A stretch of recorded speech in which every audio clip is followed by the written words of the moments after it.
Welcome to the Heart Path Podcast. I'm your host, Yvonne Ellis. The Heart Path Podcast spotlights authors, changemakers, nature lovers, and creators of all kinds. Each of our podcasts aim to share interviews and stories of beauty, resilience, and inspiration for all.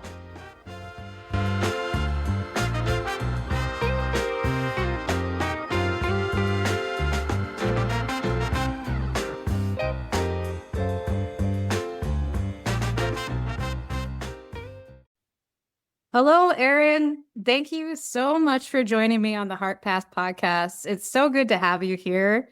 And today I would love to hear about your new book, What the River May Bring, Impressions of Interior Alaska, and anything else that you've been up to lately. Can we start with the book? You bet. I'm so happy to be here with you, and I'm so looking forward to seeing where our conversation takes us too. This is my first book of poetry, and it's based on my artist residency in Galena, Alaska, in a program called Voices of the Wilderness, which is this amazing interagency program where you can submit one application that goes to, I think when I submitted it, it was going to like 26 different federal lands in Alaska. So it's a combination of National Park Service, U.S. Fish and Wildlife Service, and U.S. Forest Service wilderness areas. And then you can be an artist in residence, and you are paired with a wilderness specialist who works in that area. And you get to work alongside them and also practice your art. And then at the end of your term, within the next 6 months, you put on a public program, either where you did the residency or at home or both. And you also gift your host agency a piece of your art. So these are poems that I wrote during my 2-week residency at Kayakuk National Wildlife Refuge, which is in the interior of Alaska on the Yukon River. And when I went there, I had this idea to try to write a secular book of hours, which were medieval personal prayer books that had prayers for each part of the day. So even though I was there a relatively short amount of time, I have a nice body of work from the experience. And now it's a book. Woohoo! Wonderful. Can we hear a poem from the book? Yeah, this is my favorite poem in here, and it's the poem that I gifted the service. So this is hanging in the offices in Galena now. A friend of mine illustrated it with some watercolor. And usually when you provide these gifts to the agency, you're not really able to use them yourself again. But when this manuscript was accepted for publication, I wrote the Voices of the Wilderness folks and said, well, this is happening. Would you want a record of cranes to be in it? And they said, yes, please. So it's so nice that they kind of donated it back to be included with the rest of the poems. A record of cranes. Twice today, I tried to record them for you. This last time, the loon sighed too, but there's no sound when I press play, though you would hear them plainly here in the tent with me. You will have to trust it is a wild, desperate, unhinged cackle, laughter calling. One voice, then many, rolling in waves across the lake. Then the loon offers its high, lonesome wail, rippling across the water, saying the unsayable, ringing the air with loss. The gnats tap dance across the tent ceiling, and I have only 1 day left in this wilderness it took a lifetime to enter.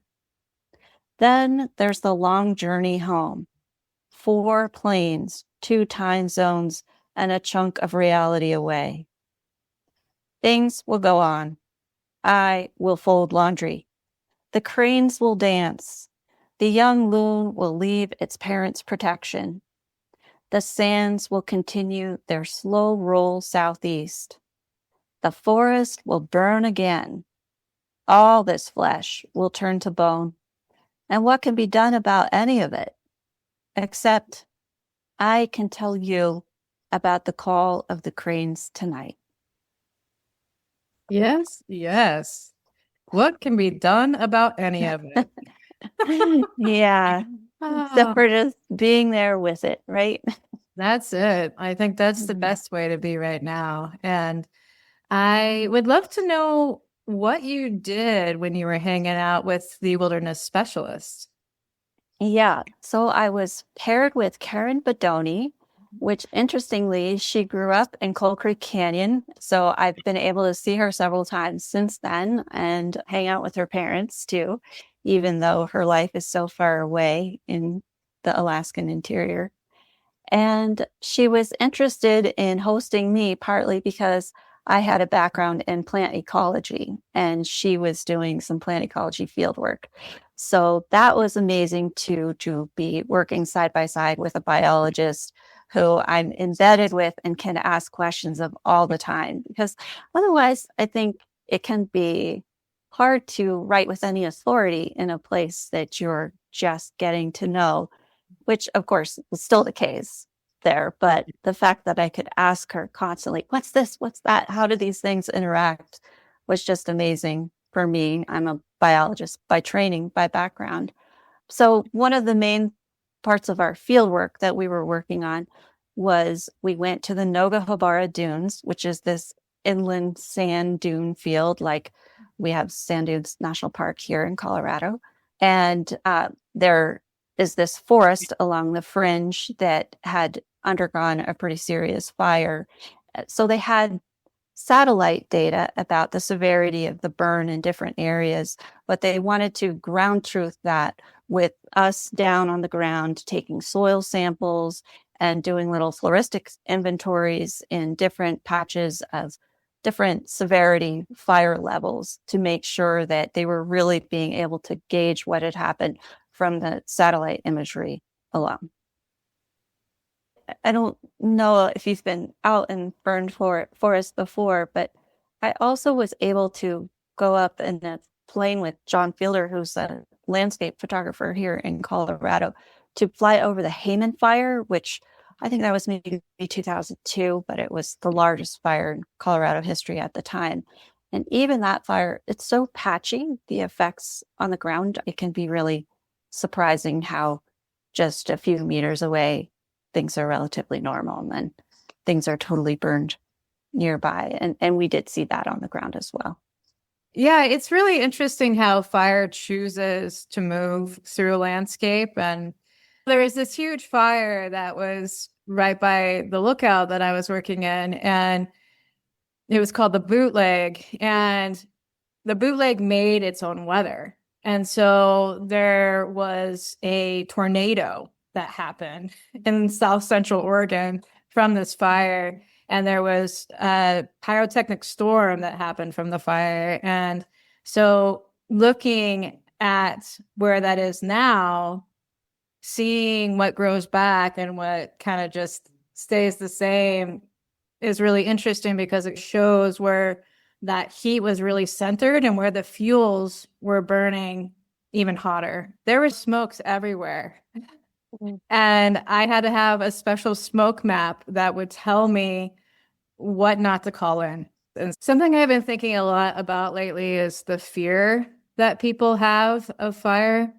Yeah. And how interesting that is because our ancestors lived by fire. We Mhm. wouldn't even be here right now if it weren't for the stoves that fire powered and the warmth of fire and everything that we've gathered from fire. And now there's this like innate fear. And I've been trying lately to think of ways to build a bridge between that fear and an understanding of how we still need healthy fire, or else we're gonna end up with a lot more damage. Mhm. And so that's just been on my heart and mind. But did you think of that at all when you were in Alaska? Well, my main experience of fire of late is the Marshall Fire here in Boulder County. So I live in Louisville, Colorado, and the Marshall Fire burned 1,000 homes in Louisville and Superior. So this is my own town, my own neighborhood. And this was a grass fire that got into suburbia and just one home to the next started burning. And it was an extreme wind event, winds over 80 miles an hour. And so I actually have a manuscript about that too, called Singed Seeds, a Marshall Fire Year, that received the runner-up award for the Front Range Book Prize this year. And then it's been accepted for publication by Alternating Current Press, which puts on that contest. So that should be coming out within the next year. After the Marshall Fire burned, there was a small fire at NCAR, the National Center for Atmospheric Research, in the forest around there. And that was a much more natural, controllable, ecologically healthy fire. So I did write a poem contrasting the NCAR fire and the Marshall fire, which just felt so apocalyptic at the time. So yeah, we're just in this interesting new relationship with fire. You talked about having to have your smoke map, right? When I was in Alaska, they would have smoke forecasts. I heard that you worked at Denali, so maybe you had that experience there too. But now, I have bookmarked on my phone the smoke map for here so that I have an idea of what things are going to be like for my outdoor classes. And I have the Watch Duty app on my phone so that the next time I see smoke, I can quickly look, is this prescribed or is it a wildfire? Because it's just become part of our everyday experience now in Colorado. I've lived here for 30 years. So, I think I lived here, I don't know, maybe 15 years before there was a wildfire that even made it into my consciousness because things were different. Yeah. Can we just go into that a little bit? How you think things have changed in the last 15 years?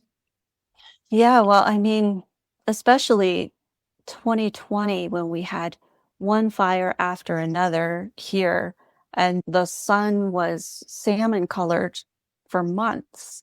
Colorado has this reputation for being a healthy place to go and live. This history of the sanitariums for tuberculosis patients, people would come to Colorado for asthma, and then suddenly our air quality being terrible for months, not just from the fires here, but fires in California, fires in Canada, just really affecting our bluebird skies. And thinking about, these extreme weather events that my children are growing up with that I did not have to. We have red flag warnings now, letting us know fire danger is really extreme.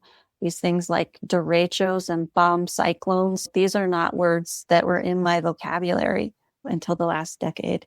So I was talking with my students about this recently, saying, I'm 52 years old. I feel like I should have more and more wisdom about natural cycles and the environment around me.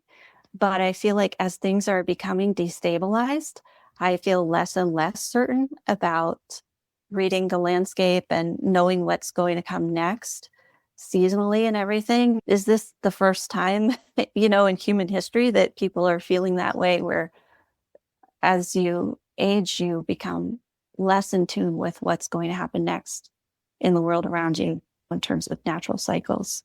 I don't know. I love that you brought that up. And I don't know. I feel like every year it is different. And even living here in Mount Shasta for a few years, it's been different every year.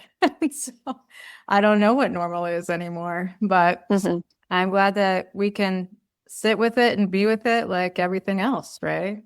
Right. Yeah. Oh, so can we talk a little bit about BOCO Wild Riders and how you created that and the story of that? Sure. Yeah, so it's BOCO for Boulder County or Boulder, Colorado. When I started it up, there was a guy in Portland, Oregon, who was doing some adult workshops occasionally called Wild Riders. And I reached out to him and said, can I use this name for this class I want to start? He's like, why don't you add a word to it? So that's why it has the BOCO. But it was also partly inspired by a class that Jack Collum used to teach through Thorn Nature Association. He was a professor at Naropa here in Boulder and from the beat poet lineage, but he would take kids out in the summer and through thorns teach poetry outside, and he called it Wild Words. So when I first moved to Colorado, I volunteered as a teaching assistant with Thorn as a way to get to know the ecology and meet other nature educators. And I was lucky enough to be paired with him for a session and just loved it so much. I then went on to grad school and become a biologist and worked for 9 years in conservation. And then when I had my second son, I stopped working and I stayed home with my two kids for quite a while. And then when my youngest was in full-time school, I thought, okay, so now what do I want to do? I was a little burnt out from advocacy because I had done almost all of that under the George W. Bush administration, which was not friendly at all to endangered species, which was our focus. So I kind of thought, I've done that time in the trenches. I'd like to do something that just brings me joy. And so I thought I could maybe start a forest kindergarten, or I could try to teach a class like that class Jack used to lead. And so I talked to some friends who were homeschoolers, because that's another thing. I had a friend who was leading a class called Science Adventure Program that was after school and in the summers, which makes sense, based on how we live our lives. But that's exactly when I wanted to be home with my kids. So I thought, well, maybe I could teach something for homeschoolers, and that would give me a longer block of time than I would get in the classroom, and we could be outside. So I talked to some homeschooling families, and they said we would be really interested in a writing class because we like doing nature appreciation stuff as a family, but it's hard to get our kids to write. So I started that in 2017, and it's just been so wonderful. So this spring, I have 11 students ages 9 to 14, and we meet Tuesdays from 10 to 3 at different trailheads around the county. And we make an anthology after each semester. They're all on our website, wildwriters.org, if you ever want to peek at what we've been writing. And yeah, it's wonderful. I get to be out on the trails and surprised by nature. And because we sit still long enough, animals come out for us. And it's just great being with young people, of course. That sounds wonderful. Nice work finding your work in this world. I love that. So is that what you do full time, or Well, I'm also a poet, so I have some gigs and I'm actively writing in a couple critique groups. And so really writing and teaching writing is my full-time work. Yeah. Wonderful. That sounds so good and fulfilling. Mhm. So you have an anthology that you were just published in. Is that correct? In the Coal Creek anthology? Is that what it's called? Right. So I'm the current writer in residence for Friends of Coal Creek, which is my local watershed conservation group. And I also had signed up with a program called Writing the Land that Lise McLaughlin puts together. And Writing the Land pairs poets and land trusts. And then the poets write at least 3 poems for the land trust, and then she compiles these anthologies that then the land trusts can sell to make a profit to raise money for their organizations. So our chapter just came out in the latest anthology called Writing the Land Pathways. So we have a few pages where we get to talk about the work of the conservation group. And I think I've got 8 poems in here that I wrote by the creek, inspired by the creek. And then it can be a fundraiser for the group. I love that everything is rippling. all the work that you do seems to ripple out in the world. So thank you for the way that you share with the world, Erin. I would love to hear a poem from the anthology if you'd like to share. Sure.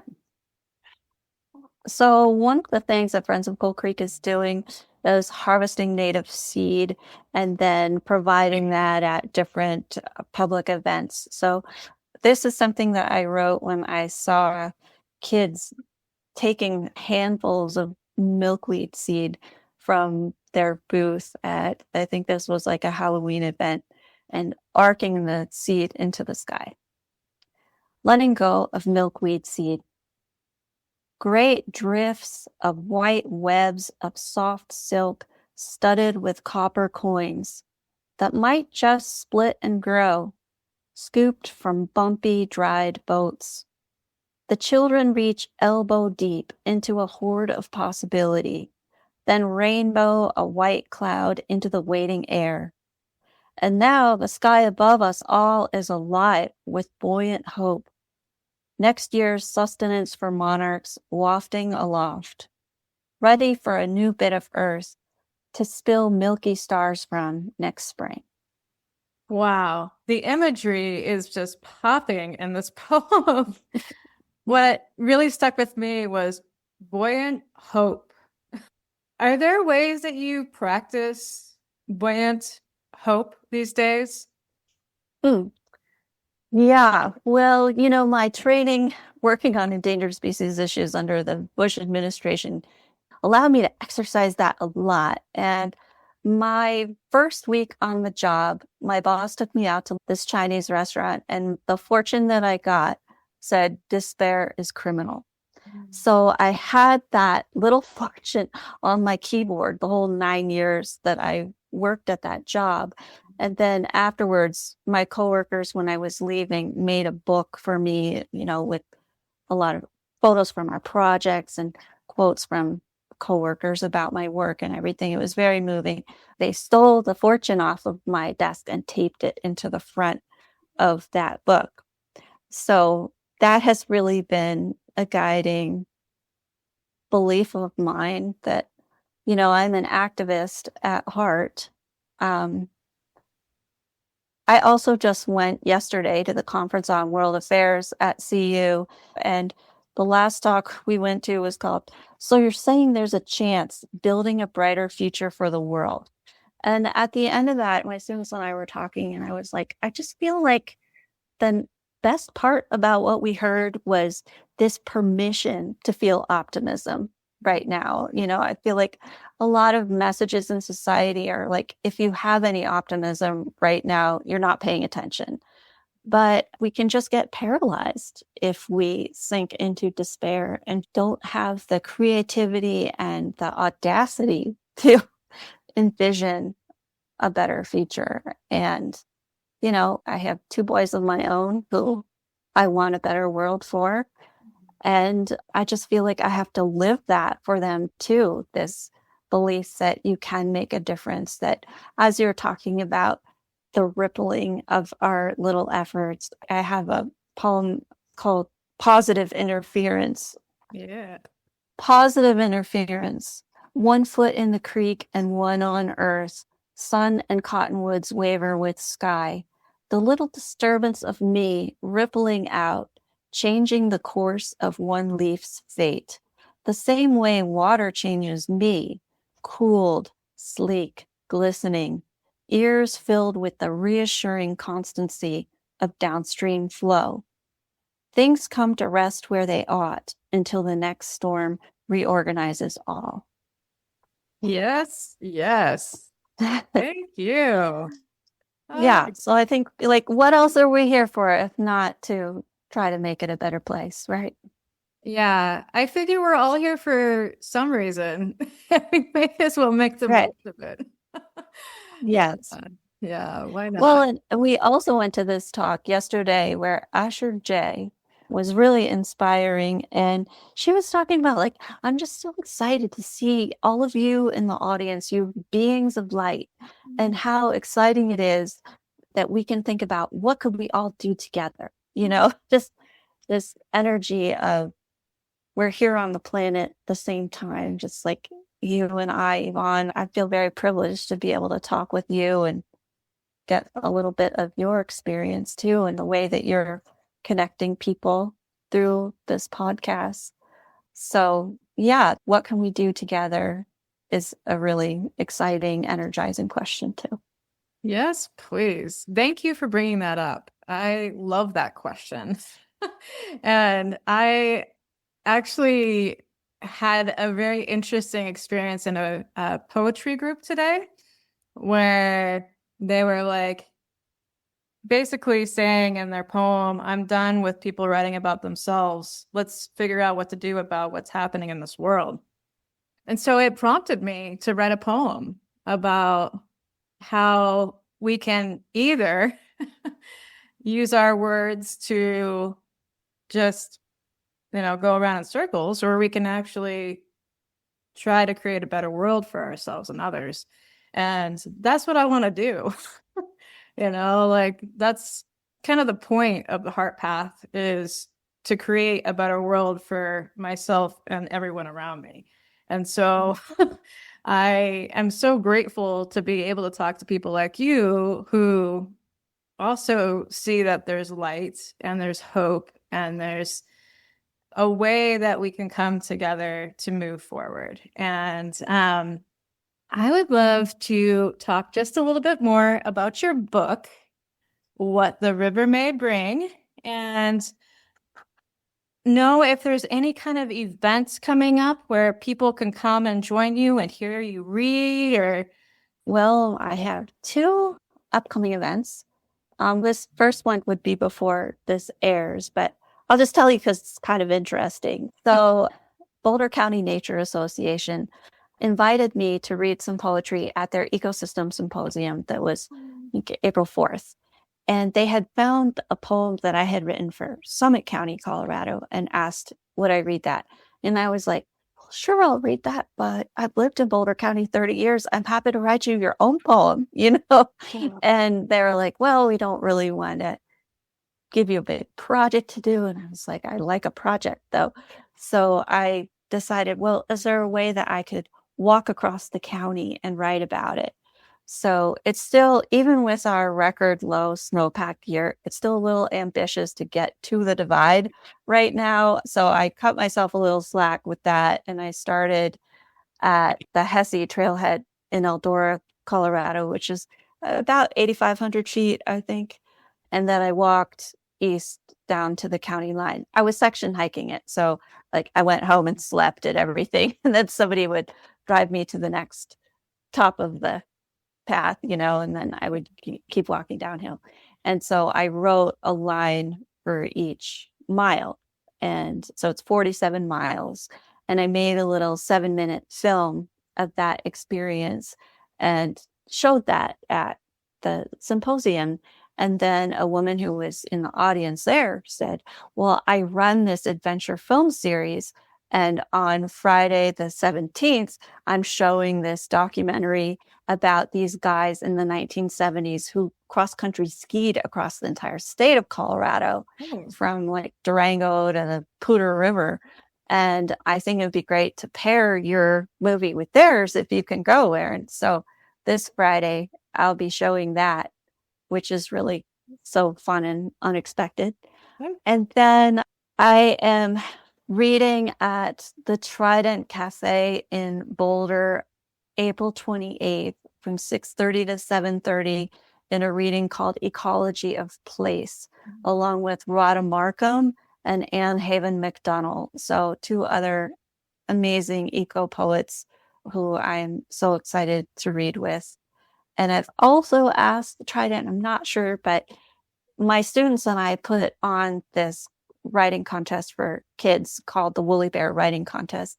So I've asked them if we could maybe have as our opening act before we go on our contest winners, and I'm waiting to hear back from them. So we may have some youth poets from 5:15 to 6:15 too. That's so cool. Yeah. Yay. Gather everyone. Yeah. Wonderful. So do you have any other events coming up this summer where people can find you? Yeah. So in the summer, I lead these free monthly hike and writes. So registration will come open mid to late May at wildwriters.org. There'll be a form there. And so I have a different hike each month, and usually it's multi-generational, and we kind of do the same kind of things we do in class, but we'll sometimes have the more ambitious hike than we would undertake on our weekly classes, or maybe a little bit further away than we usually drive in class. And it's a chance for parents, grandparents, people not affiliated with the class at all to come check it out and do some writing outside. I will be presenting at the first Poets for Science gathering at Kent State in November. They had a call for proposals for workshops from attendees. So I will be presenting along with Bryce Mayero and Moody's Beatty. We're doing a generative workshop called Water Speaks, where we're going to be talking about writing with water as an ally and trying some fun techniques around that. So I would imagine a bunch of your listeners will be interested in Poets for Science and all the good work that they are doing, and they should try to come in November. I think it's an amazing slate of poets who are the main presenters there, and I'm so excited to be a little part of that. Definitely. That sounds like exactly what I would like to do around that time. Yeah, check it out. It's been on my mind in a big way lately. So I'm glad that you're generating activities for others to write about it. Thank you. Okay. Where can people find your book? Where's a good spot? So my book is really available anywhere. You can go to bookshop.org and buy it there, and it will benefit your local independent bookstore. That's what I would recommend. But it's also on the big guys too, like Amazon and Barnes and Noble. So What the River May Bring, Impressions of Interior Alaska. And I'm donating all the proceeds from the sales to environmental education programs at Kayakuk National Wildlife Refuge. So I've been able to donate over $300 so far. And so far they've bought 12 camp chairs for their middle school spring outing program. Just so fun to think about those books turning into seats for kids in the woods in Alaska, especially during this time of slashed budgets and slashed staff, to have a little way to contribute back to those communities that are caretakers of the wilderness is really satisfying. Wow. I really like who you are as a person, Erin. I feel the same about you. I have rented fire towers twice to sleep in, but I think that's such a romantic job. I'd love to hear more about your experience there. I have seen Denali from a distance, but not been within the park. So I'd love to hear more about that too. Yeah, a lot of people do romanticize it, but when I was deep in it, when I was working 12 days in a row with 2 days off and having car issues because I was parking on a mountain for 12 days at a time, and animals were chewing the heck out of my wires on my car, so I couldn't really use my four-wheel drive to get up the mountain, which I needed. And there was a lot. Like it wasn't the easiest life ever, but it was also very fulfilling to be able to do whatever I wanted with my time. As long as I was still looking around for fire every 20 minutes and present, that's all I needed to do. But I worked with some great people and some not great people, and I had people around me that cared and others that didn't. And so it really makes or breaks. And when you were talking about smoke in Colorado, I was thinking about how I was inhaling it on the mountain because the smoke just wouldn't go away. And I was living in a tiny house with cracks. Yeah. And so I was just inhaling all of it. My first poem in that Marshall Fire manuscript, because I was like, what? Now, this is the last, what more could happen when the town burns down? So it's like our latest catastrophe, half the town burning down, it's just, it was a very dark time then. Yeah, I brought my Marshall Fire manuscript. I might have that NCAR one here. Yeah, that'd be great. I could read because these ponderosa pine forests are really adapted for fire, and lodgepole pine forests are adapted for stand replacing fire. So it's supposed to happen, but the local grass fire is not supposed to destroy half of the community. Yeah. Yeah. Not how that's supposed to work. And that's the part that we got to figure out. Okay, here it is. I found the poem that said NCAR fire, but that was just when it was happening, and I was worried that it was going to come into the city because they did evacuate for that one too when we were still digging out from Marshall Fire. But okay, it's called Passion and Flame. Ambling along the NCAR fire, the land's gone more green than black or gray. Yes, needles have browned and bark has blackened, but there's the overall sense that the fire behaved. So unlike the twisted, charred, urban Armageddon Marshall Fire aftermath we drive by every day. It's good to sit still now in this green, burned place, to align my heart with the cleansing, renewing energy that naturally can be flame. It is possible to kindle yet not consume. And as this element teeters back into balance, my chest warms with reverence for it, like the Sacred Heart flanked by flame. So we don't have to hate fire, right? Yes. Like anything else. We don't have to hate it. Yeah. So what is your relationship with fire now?